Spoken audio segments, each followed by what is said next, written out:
Hey, it's Pitabata here, and I've gotten pretty into D&D recently. I'm excited to maybe run a Spelljammer cross Candlekeep campaign myself, and I've returned to Dragon's Group, and I've made a new character that I want to show off and share her backstory, because I'm pretty proud of this one.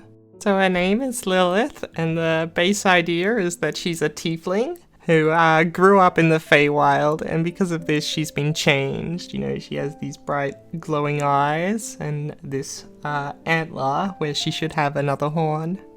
I think I rolled decently well for stats. Obviously strength is the dump stat. And I started her as a sorcerer and then multi-classed into bard. College of Glamour because of the Fey element there. So she was coming into Dragon's campaign at level 4, which gave me some flexibility there to do what I wanted with that.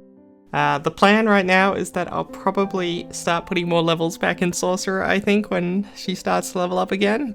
But that may change on the fly, we'll see.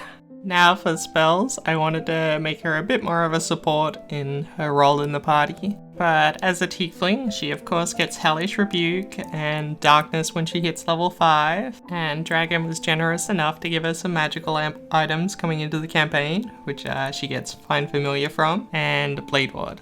Then for cantrips, I mostly just picked, things that sort of looked interesting and I thought could play well into that role I wanted to build her for. Thaumaturgy comes from a racial, but a Message, Mending, Mage Hand, and Light I thought would be all great utility spells. And then in terms of damage cantrips, I took Mind Sliver and Ray of Frost just for the debuff potential. So the same thing with the spells here. I took stuff that would be great utility tools, like Tasha's Hideous Laughter, Fairy Fire, Invisibility, and Featherfall. And then I also took stuff that, would buff the party, so Aid and Heroism will do this, and Healing Word can of course heal. Magic Missile is obviously a great damage spell, so that's why that snuck in. But the thing that I'm most excited about this, I think, is that she is a wild magic sorcerer. So whenever she uses a sorcerer spell, she has to roll 1d20. If you get a 1, then you roll on the 1d100 table and have some random effect happen. So I don't know if it'll show up too often, especially considering she'll mostly be pulling from her bard spells. But when it does, it'll be a lot of fun. And to finish this off, here's some low-effort art I drew of her backstory.